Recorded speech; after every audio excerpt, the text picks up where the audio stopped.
Hey there, everybody, welcome back to another awesome episode of On the Throttle with Jacqui Van Ham and my buddy Josh Trokia here, bringing you all of the breaking news going on out here in motorcycles and power sports. We've got a great episode for you today. We've got our usual weekly breaking news going on out here, and smack dab in the middle, like an Oreo cookie, is a really great interview with our editor from Motorcycle Power Sports News, Megan Cusack, and she also interviewed a gentleman, the CRO of Rollick. So we're going to have that right in the middle of today's program. But for today's show, my stories in my neck of the woods, I'm talking about a brand new but also kind of old motorcycle from the folks at BMW. And I'm also talking about a motorcycle brand that just sold off part of its business, and that brand would be Harley-Davidson. Buckle up. Josh, what you got going on in your neck of the woods?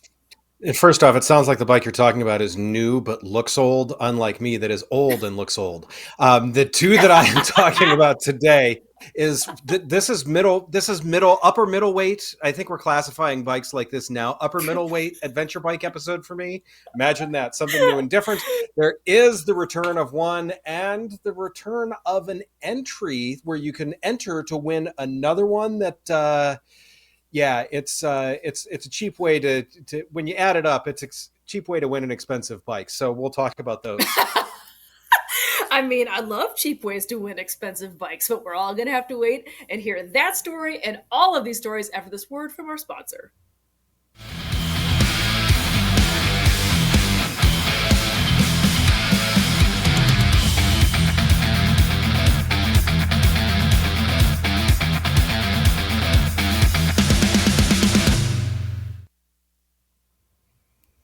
All right, thanks for Pengrade kicking off the beginning of our episode. So my story for today, we mentioned a couple of months ago, Josh, you and I talked about it here on the program because there was some spy pics and sneak peeks of a new motorcycle from the folks at BMW. Or was it? That's right. It actually is real because this past week they went ahead and revealed the new R9T. That's not called an R9T, but kind of sort of is. Anyway, let's go ahead and just jump into this story. It gets real complicated out here, but it's a pair of new roadsters and beyond because there's some more accessorized versions and all sorts of good stuff coming for the folks at BMW.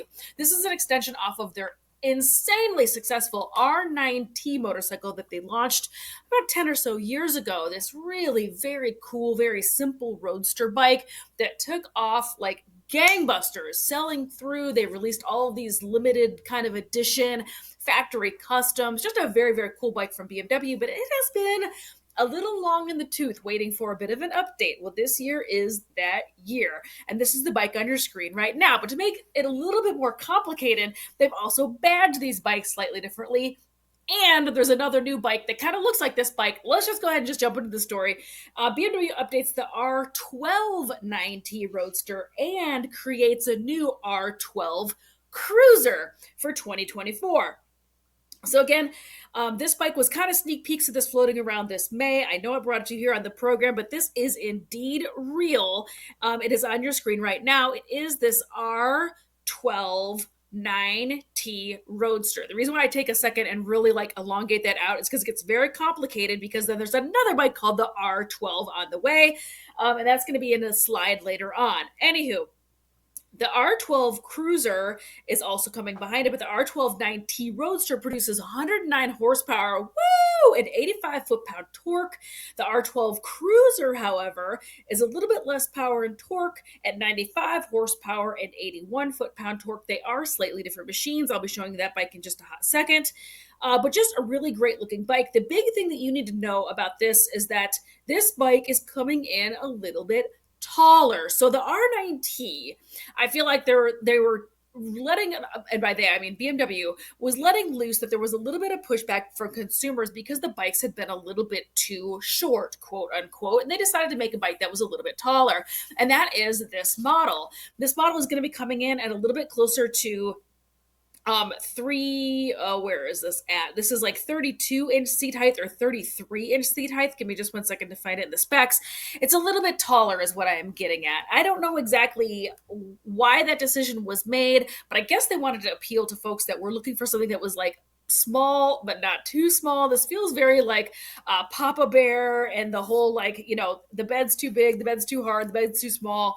That's what it feels like to me. But long story longer, that is what's going on with this R9T. Now, the R12 that is being released is a cruiser model. If you keep going through the slides, Miss Ashley, this is going to still be the R12 9T. The reason you could tell that that was the R12 9T, by the way, it looks very similar to this bike on your screen right now, which will be the new cruiser. This is the R12. So BMW a handful of years ago started jumping into the cruiser category with that R18. The bike, the R18 bike, absolutely beautiful, great throwback look. It sells pretty well overseas. It's been a little bit of a slower, softer burn here in the United States, but they are doubling down in the cruiser space by releasing this version. This now is still a cruiser, but as you can see, it's slightly smaller. The seat height is still relatively low. This guy is going to be around 28-inch seat height. This does have this 1200cc boxer engine in it. It does not have the great big huge 1800cc engine. I feel like this is in a little bit of response to consumer demand, because while there was a lot of interest in a retro style bike and a retro style cruiser from BMW here in the United States, there was some pushback because the engine is literally massive. It's an 1800cc engine, cool, but it weighed like 350 pounds alone. It just is a huge, huge, massive engine. So I feel like this is in a little bit of a response to that. So I'm really curious to see how this takes off at the dealerships and how this takes off with consumers. I think the bike looks great. I can see that it clearly has a very cruiser-ish type vibe, including the low seat height, which I'm going to be real excited about. I like that it comes with this little windshield. I really also love that these are coming with a little mini TFT dash. They did change that from the R18. If you go one more slide, Miss Ashley, or go backward one slide, this guy right here on your screen, I'm going to take a second and give it a little bit of a love letter, because if you are a true BMW dork like me, you know that that side panel on that tank is absolutely referencing the early 1970s/5, of which I am an owner. So they're referencing some old stuff, old bikes back in their DNA as well. I love that it is being sold as it looks on your screen right now. This is a little bit of like a specific factory custom paint edition, but what I mean by it's being sold like that is that it is sold with that single saddle seat. I like that also. I think this is a really slick looking bike. I'm really curious to see how this goes over here in the US. BMW jumping into the cruiser category has always been a very up and down, kind of a rocky story. Josh, what do you think about BMW jumping back into the cruiser space, and what do you think about them making a larger R9T Roadster? In the cruiser space, it's interesting because to me, I don't know if now is the right time. The cruiser space as a whole seems to be shrinking. So I don't know if it's the right time. Maybe BMW stepping back in is what it's going to take to reignite that. Now, the thing that I got to say about the 12T9R, whatever it is, if I'm to the point where I love keeping up with model names and stuff like this. But if I want a BMW, I'm just going to have to walk into the dealership and point to it and be like, that's the one, because I don't know what the hell it's going to be. So to me, I mean, I don't know what its name is going to be. I don't know what name it's going to be this week. So I'm just going to have to point to the bike that I want, because the blue one with the white part of the tank. Yeah, that's how I'm going to have to figure it out. To me, it's interesting. The other thing that I wonder, like with this R9T step up, we'll call it, the R9T, I know it would occasionally drag some hard parts, and I'm wondering if that's the reason for jacking it up a little bit. You push that bike, you start to drag pieces that, besides the cylinder heads, that cause these cylinder heads then to drag because your tires aren't touching the ground. So to me, but this cruiser, great looking bike. I'm all for it. I wish BMW the best with it. I think it'll be interesting to see what happens. And I did track down because it took me a hot second to find it. So the R12 9T, I agree with you, Josh. To me, this is a marketing and sales nightmare. I don't know why they're insisting on sticking with this, but God bless. Okay, so this bike on your screen right now, how you can tell this is the R9T bike, by the way, is because it has the knee cutouts, and then right underneath that seat with the bump stop, you see that little chrome bit? That says 9T, sure. By the way. That's how you can tell that that's part of the 9T lineup. Anywho, it is at a 31.3 inch height, and the R12 is at a 29.7-inch seat height for those of you who are keeping track. So anyway, I agree. I feel like this is a marketing and sales kind of a nightmare by continuing the same name but a different name. But that is way above my pay grade, right? So that's why I'm just trying to point out the differences that are easy to notice. But I'm excited to see these bikes in person and in real life, and I'm excited to ride one because I do really enjoy that R9T and R18 platform. All right, Josh, what do you got going on for your first story? Speaking of names and same names, I really wanted to see if we could get Eminem's Guess Who's Back, but we couldn't get the rights to it or something like that. So that being said, the 2024 KTM 790 Adventure is back. And so this is KTM once again going into this upper middle, sort of high middle, whatever. There's so many Chunky things, middleweight. so many of these, right? I like that chunky middleweight. So KTM's come out with quite a few changes on this bike. So new front mask, new bodywork, new graphics. And when you look at this looks a lot like the 450 Rally that you see going across Dakar. So race on Sunday, sell on Monday. Engine is updated to meet Euro 5 plus standards and now produces 95 horsepower, 65 foot-pounds of torque. And it is smoother, unlike me, because it now has 20% more crankshaft mass. There is also a NOx sensor built into this, so that way when all you can find is 81 octane gas, you can still run this thing without it turning into a grenade between your legs. There's a whole slew of things like that with it. There is availability of a motor slip regulation, quick shifter plus, and there's also heated grips, heated seat, and cruise control available from the factory. They aren't necessarily installed, but they're available. With this, it uses the WP Apex 43 millimeter front forks, WP Apex rear shock, adjustable preload only on both ends, 7.9 inches of travel. This is obviously staying more entry-level cost. It has the 5-inch TFT display from the larger models. It's got a USB connector, reworked intuitive graphics, according to KTM. This will hold 5.3 gallons, 20 liters, if you like the foreign stuff. There is also a two-piece saddle, so that way you can pull off that passenger seat and stick some luggage there, or stick something hard there for your luggage to sit on. The plastics are injection molded for more durability, and also have been reshaped to help guard the tank a little bit. There are more off-road oriented Pirelli Scorpion STR tires, which to me is a nice change because so many of these bikes come with tires that are just, thrown out in the first 150 miles. There is also a reshaped guard for underneath the bike, which is made out of thin aluminum. Probably offers about as much protection as a baking sheet, like most of them. That being said, this is supposed to be available in KTM dealerships in time to bring in the new year. Unfortunately, pricing has not yet been announced. Now, the thing that I want to talk with you about, Jacqui, is this. We'll have the demo mode for the first 1,500 kilometers. So you can pick what rider age you want, because you got to subscribe to them. We've talked a little bit, got back and forth about the subscription models. Do you want the rain mode? Do you want this mode? Do you want the traction? This to me is still kind of just a money grab, and I'm not right. I have the same feeling on that. So, but you get 1,500 kilometers to decide which modes you want, and then you can tell KTM and they will program them into your motorcycle. To me, that's the one downside with this. Otherwise, to me, I'm kind of glad they've got it back.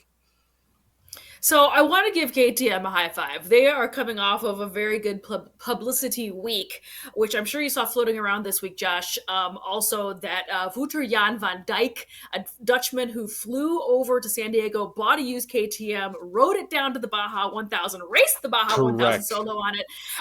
KTM is having a heck of a good week out here. I'm excited to see that they are re-releasing or releasing again, launching again, whatever, revisiting this particular motorcycle in the chunky middleweight edition.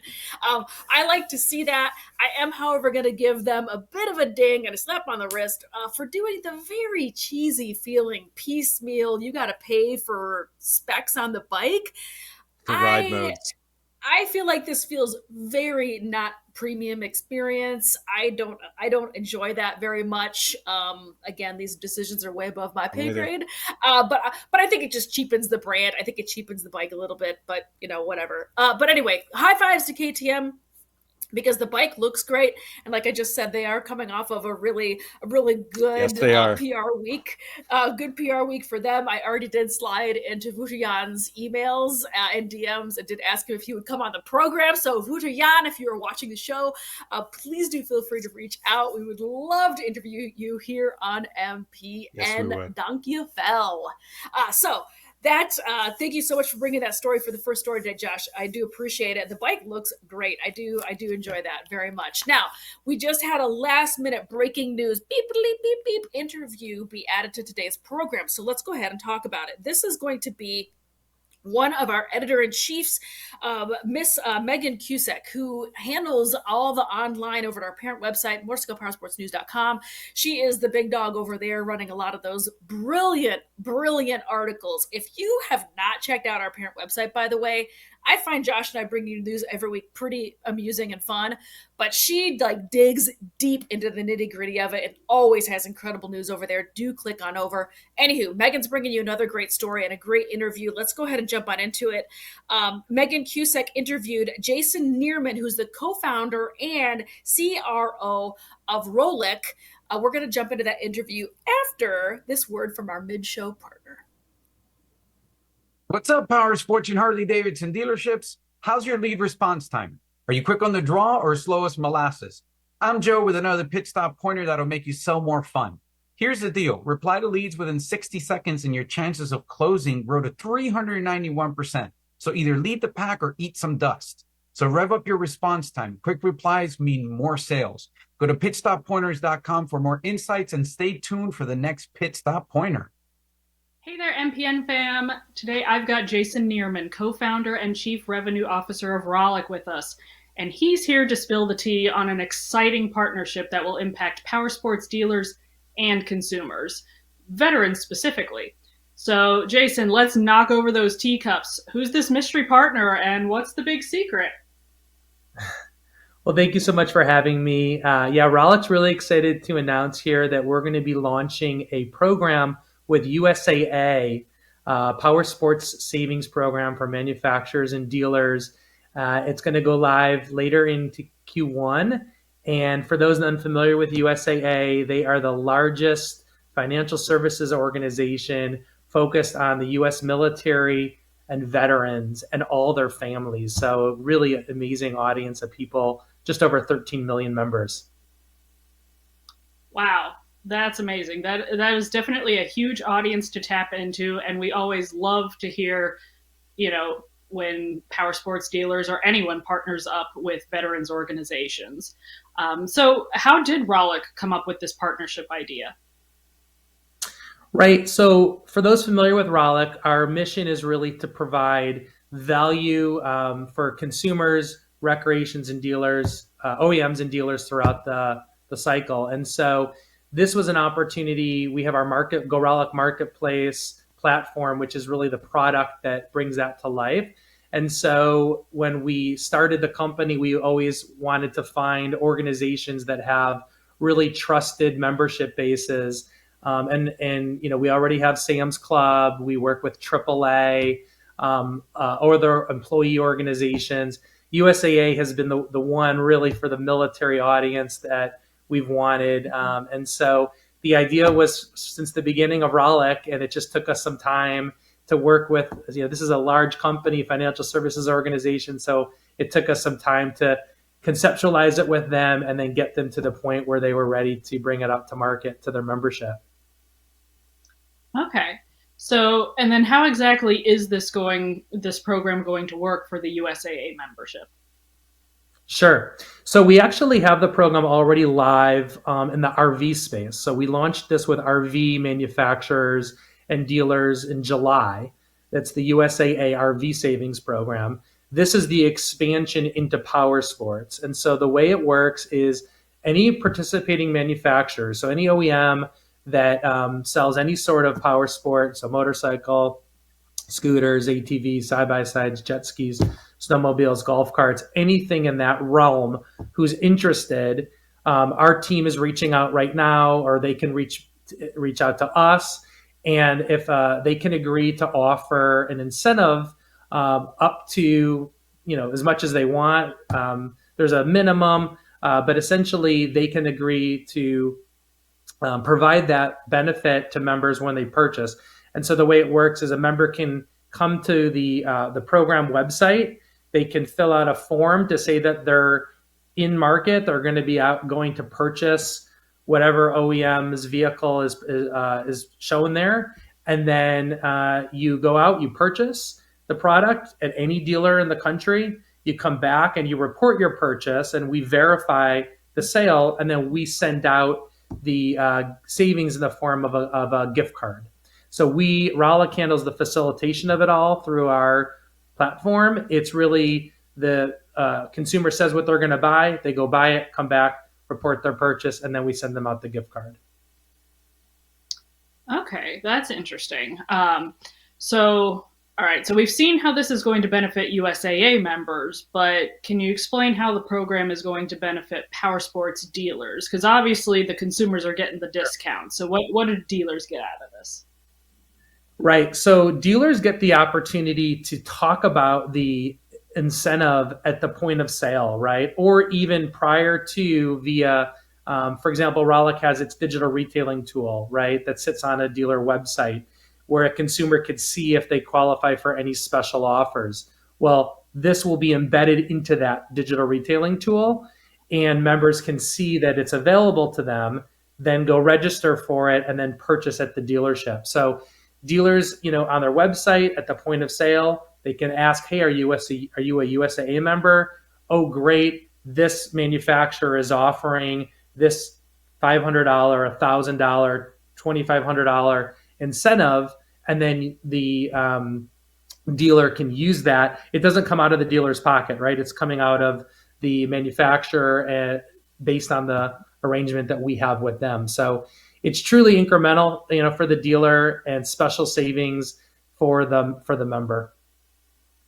Okay, yeah, and it's another incentive to draw people into the dealership and start having those conversations, and that's where the sales really happen, is in there. Okay, so just kind of wrap things up here. You mentioned you're rolling out this program for power sports in Q1. Do you have like a more specific timeline there? And should Rollick customers start advertising this partnership in their stores now, or when should they be doing this?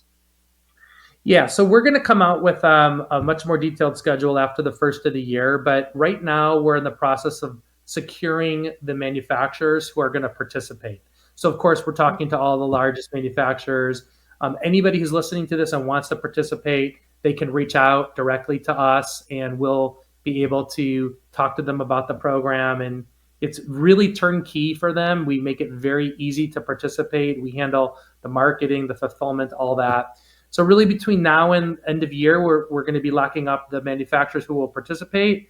And then we have some program development to do with the website and getting everything in place. And we're really trying to target a March 1st launch, really to be there for the buying season that picks up right in the springtime and beyond. So we want this to be available to manufacturers and dealers during that time frame. Excellent. All right. Well, thank you again so much for coming on today and talking with us, Jason, about Rollick's new partnership with USAA. I know we're excited to hear about it. I'm sure dealers are going to be excited to, hop on board and get started. And we look forward to seeing this, become a new successful program in the industry. Thanks, us too. Really appreciate the opportunity to be here. Huge thanks to Megan and Jason over at GoRollick.com. I love anything that helps consumers save money and our dealer friends out there watching bring their products to the marketplace to a bigger and wider audience. So a total win-win for everybody all the way around. So the rest of today's program, 2 more stories coming your way. As I mentioned at the very top of the show, a motorcycle company, Harley-Davidson selling off part of its business. What? That's right. Harley-Davidson, in a very surprise move, peeled off its bicycle brand that it launched a handful of years ago, Serial One.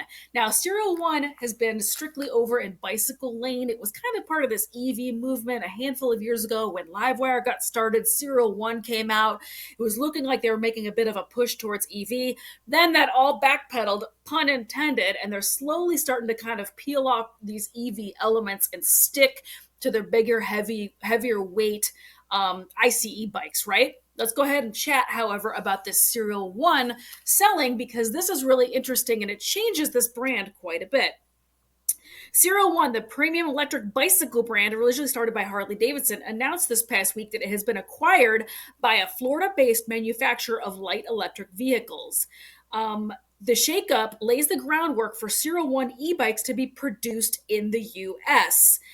It was acquired by LEV Manufacturing, which was formerly known as Life Electric Vehicles. LEV Manufacturing is a Deerfield, Florida-based company that specializes in designing, manufacturing, and commercializing light electric vehicles with a current emphasis on electric bicycles.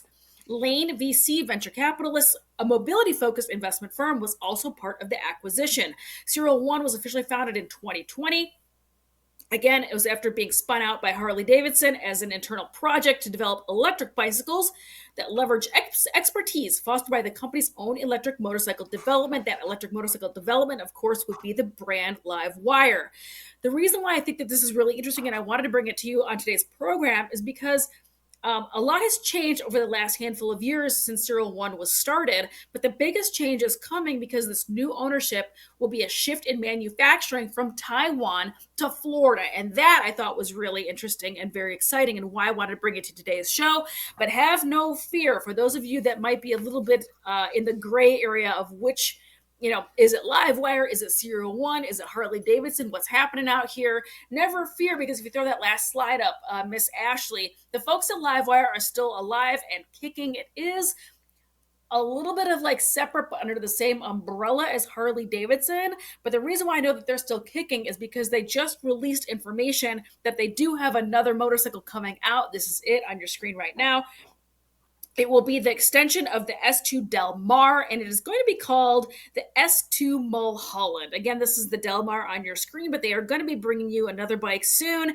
So Livewire is still alive, and it is wired, and it is good to go, and Serial One is now going to be produced in the U.S. Josh, what do you got to say about this kind of interesting, tangled story going on for the folks over at Harley-Davidson?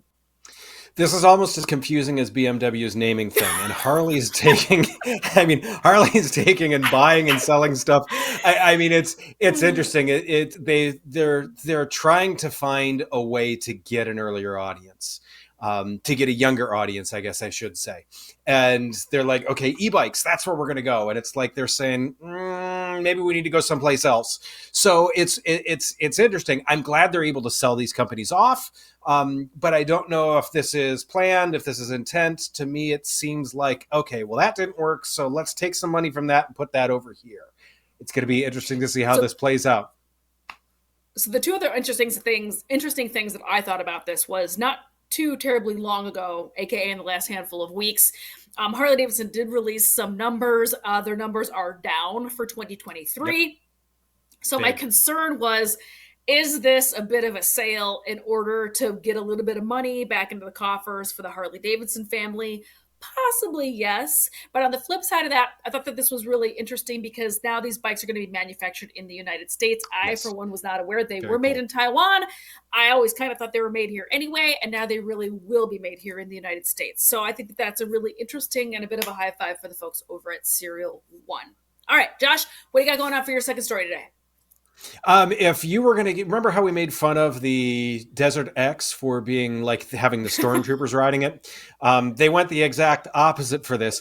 But we talked about this last year. Backcountry Discovery Routes is doing this again this year. They are holding a sweepstakes to give away a custom-built Ducati DesertX. This thing looks amazing. Like I said, it's very Darth Vader vibes out of this instead of Stormtrooper. Maybe you can boss the other Ducati DesertXs around. Yes! This bike has over $15,000 worth of parts and accessories on it, plus the cost of the bike. My math carry the one. I'm normally not good at dealing with numbers this big, but we're looking at right around $33,000.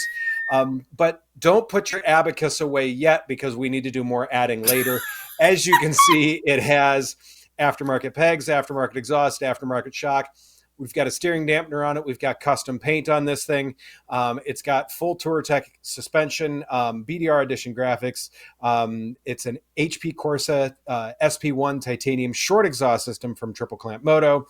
It'll come with a Garmin XT2 with a locking mount so no one yanks it. A Rich's custom leather seat. The thing looks awesome. I love it. It's love it. leather seat on an adventure bike.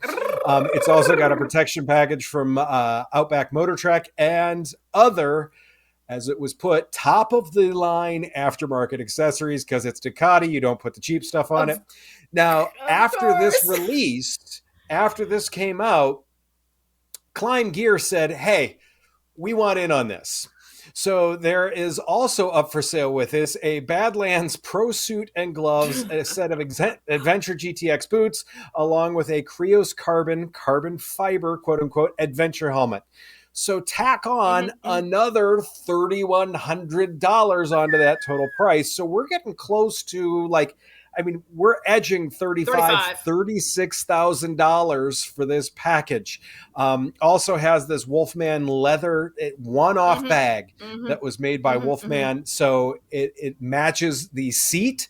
The proceeds from this, as with last year, help the BDR continue to create and preserve off-highway riding opportunities for those of us that like to bounce around off of trees.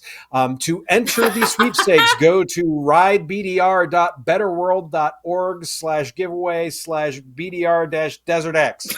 If you look up DesertX BDR, it comes up, because I have it here on my phone, because I'm going to be buying tickets in a little bit. They are $25 for one entry, 5 entries for $100, 15 entries for $250, 32 entries for $500, and 70 entries for $1,000. I know I'm getting at least one. I think one's in the budget if I scrape up the couch cushions and go from there. You entered this last year even too, didn't you, Jacqui? I do love me a good raffle. I do love me a good giveaway. I can't help myself. As the kids say, you can't enter if you don't play. So I am definitely one to jump on over and purchase these sorts of tickets. I do put a couple of bucks in year. I do respect them sticking with the Star Wars theme and adding this real, like, Darth Vader. Yeah.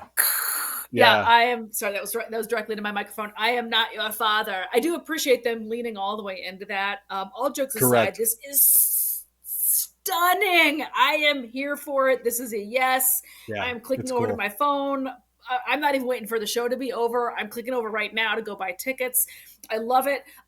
So that should be on everybody's to-do list for this next coming week. I mean, heck, buy a couple and give them to people as gifts. Stuff them into their little stockings. Mainly Jacqui and I. And by somebody, I mean me and Josh. We accept gifts. We accept gifts. Speaking of, Josh and I are going to have a motorcycle gift guide coming to you in one of the next episodes or so. So make sure you stay tuned for that. Hit notifications on, subscribe, like, do all the things and all the stuff, because if I do say so myself, Josh, our gift guide episodes are always a hoot. Yes, they are. I think we always try to dig and find really cool, really rad stuff that every single power sports enthusiast would want to receive. Yep. I know I've got some books and some other cool things that I'm already kind of like pulling aside. So anywho, we will have that coming to you in the next week or so. So notifications on, hit that subscribe, hit that like, do the things and the stuff you are not going to want to miss it. And that is all for today's program. Thank you so much for tuning in, everybody. We hope you had a good time, and we will see you next week.